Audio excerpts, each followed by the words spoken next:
कन्या लगन के चार्ट में हम सूर्य और बुध के कंजक्शन को लगातार विचार कर रहे हैं और इस वीडियो में अब नवम भाव के लिए चर्चा करेंगे। अब तक हमने अष्टम भाव तक के लिए विचार किया है।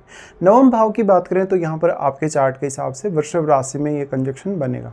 वृषभ राशि का ये कंजक्शन आपको बहुत ज़्यादा भाग्यशाली बनाएगा। यहाँ पे जो बुध हैं वो लग्नेश और 10th लॉर्ड होकर आ रहे हैं, तो जातक अपने आप में स्वयं में भाग्यशाली होगा अपने आप को लेकर, और साथ साथ में वो अपने कैरियर के लिए भी काफ़ी ज़्यादा लकी होगा। लेकिन यहाँ सूर्य का कितना ज़्यादा प्रभाव बुध पर है, क्या बुध यहाँ पे अस्त है, क्या बुध यहाँ पे वक्री है, ये सब आपको विचार करना जरूरी है। साथ ही साथ जो आपके 9th हाउस के लॉर्ड हैं वो शुक्र हैं, तो शुक्र की जो प्लेसमेंट है आपकी चार्ट में वो कितनी अच्छी है। देखिए जो ये साइन है वृषभ जो राशि है, इसमें जब जब भी सूर्य और बुध का कंजक्शन बनता है तो ये जातक के लिए आर्थिक रूप से बहुत अच्छा हो सकता है, कैरियर के लिए बहुत अच्छा हो सकता है। कैरियर के साथ साथ जातक की अंडरस्टैंडिंग, उसका कम्युनिकेशन वगैरह, और लाइफ में जो भी वो गोल लेके चलेगा उनको वो पाने के लिए पूरी मेहनत करेगा। और जातक को नेचुरल एबिलिटी भी काफ़ी अच्छी मिली होती है इस कंजक्शन के होते हुए। यहाँ पे अगर शुक्र बहुत अच्छा प्लेस्ड है तो जातक अपने जीवन में बहुत ज़्यादा भौतिक सुख सुविधाओं का आनंद ले पाएगा।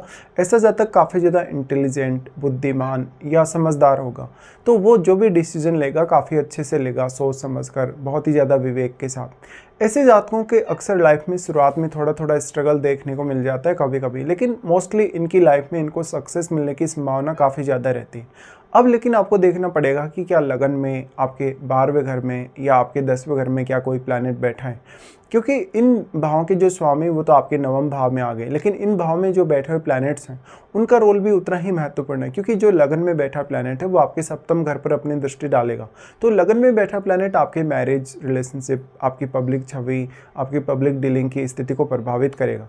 साथ ही साथ जो प्लैनेट आपके 12th हाउस में बैठा है वो आपके फॉरेन जाने, फॉरेन सेटल होने की स्थिति, आपके खर्चों की स्थिति, इसके साथ साथ क्योंकि वो छठे घर को भी प्रभावित करेगा, तो वो आपकी रूटीन लाइफ या डेली की लाइफ, ऑफिस वगैरह के कार्यों में कहीं ना कहीं अपना प्रभाव जरूर डाल सकते हैं। सूर्य के साथ जब जब भी बुध स्थित होते हैं तो वैसे देखा जाए तो गोचर में जो बुध है वो सूर्य के आसपास ही रहते हैं। अक्सर जब जब भी ऐसी स्थिति बनती है तो अगर मान लो आपका बुध वक्री हो तभी आपको थोड़ी दिक्कत होगी। बुध अगर वक्री नहीं है, अगर इवन बुध अस्त भी है तो भी काफ़ी अच्छा रहता है मोस्ट ऑफ केसेस में। ज़्यादातर जो अस्त ग्रह हैं उनकी बहुत ज़्यादा आलोचना की जाती है, लेकिन एक्चुअल में जो अस्त ग्रह हैं उनके प्रभाव काफ़ी अच्छे देखने को मिलते हैं।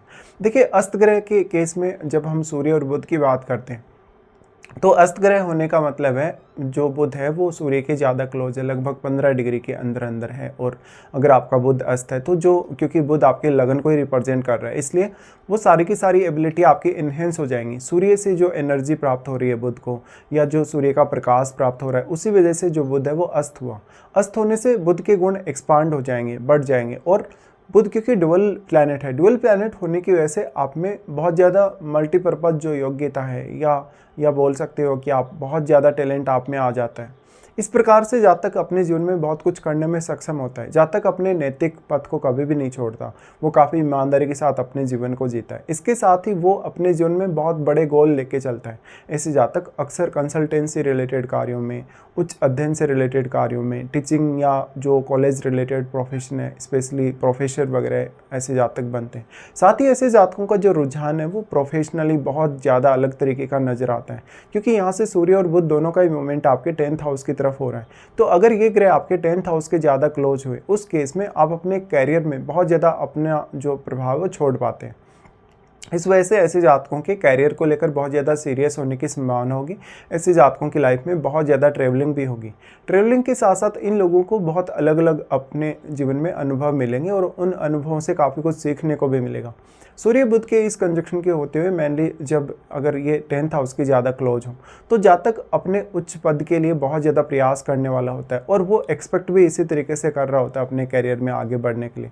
इस प्रकार का कंजक्शन मोस्टली उन जातकों के चार्ट में आपको देखने को मिलेगा जो किसी बहुत बड़े सरकारी पद पर होने के साथ साथ जिनके पास अधिकार या शक्तियाँ बहुत ज़्यादा रहते हैं, लेकिन फिर भी वो लोगों के लिए बहुत ज़्यादा सपोर्टिव रहते हैं।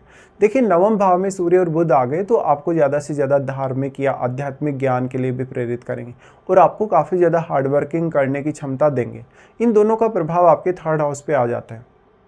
थर्ड हाउस देखा जाए तो आपके चार्ट के हिसाब से, क्योंकि मंगल का घर है तो सूर्य के लिए मित्र का ही घर हुआ, तो सूर्य यहाँ आपको ज़्यादा से ज़्यादा हार्डवर्क करने, मेहनत करने, लाइफ में कोई बहुत बड़ा चैलेंज एक्सेप्ट करने या कोई भी प्रकार के रिस्क लेने के लिए प्रेरित करते हैं।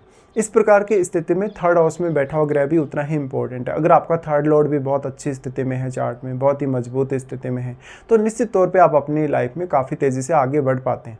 इसके साथ साथ ऐसा सूर्य और बुध का जो कंजक्शन है वो आपके कम्युनिकेशन को बहुत ज़्यादा फास्ट बनाता है या काफ़ी बेहतर या प्रभावशाली बनाता है। इस वजह से आपका जो ओवरऑल इफेक्ट पड़ेगा दूसरों पर, जब भी आप किसी के साथ बातचीत करेंगे, कन्वर्सेशन में आएंगे या तो आप किसी भी तरीके से दूसरे लोगों के सामने आएंगे, तो पर्सनैलिटी की वजह से सामने वाला आपकी बात को मानने के लिए बाध्य हो जाता है कहीं ना कहीं। इस प्रकार के कंजक्शन की वजह से आप में बहुत ज़्यादा टैलेंट होगा, मल्टी टैलेंटेड आप होंगे। इसके साथ साथ कैरियर को लेकर बहुत सारे अच्छे अच्छे अवसर आपके पास होने की संभावना है।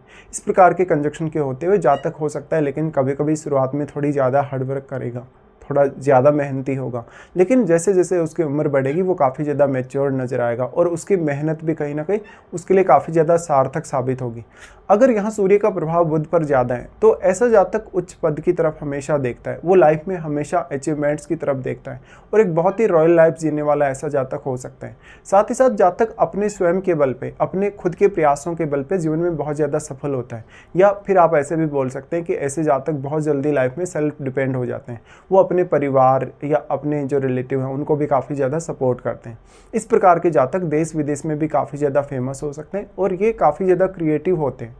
साथ ही जो शुक्र के घर में ये कंजक्शन बन रहा है तो जातक के जीवन में भौतिक सुख सुविधाओं की कमी नहीं रहती कभी भी। हालांकि कभी कभी इनकी लाइफ में खर्चे थोड़े ज़्यादा रह सकते हैं। सूर्य अगर बहुत ज़्यादा स्ट्रांगली बैठे हैं तो कभी कभी पिता के साथ थोड़े बहुत मतभेद भी नजर आते हैं, लेकिन जब भी जातक कोई भी धार्मिक विश्वास या विचारधारा पर अगर ट्रस्ट करेगा तो वो उसको बहुत ज़्यादा लॉजिकली परखेगा, लॉजिकली उस पर काफ़ी अच्छे से विचार करेगा, उसके बाद ही वो उसको फॉलो करेगा। तो इस प्रकार के कुछ प्रभाव या परिणाम आप लोगों के सामने आएंगे इस कंजक्शन के आपके नवम भाव में होते हुए।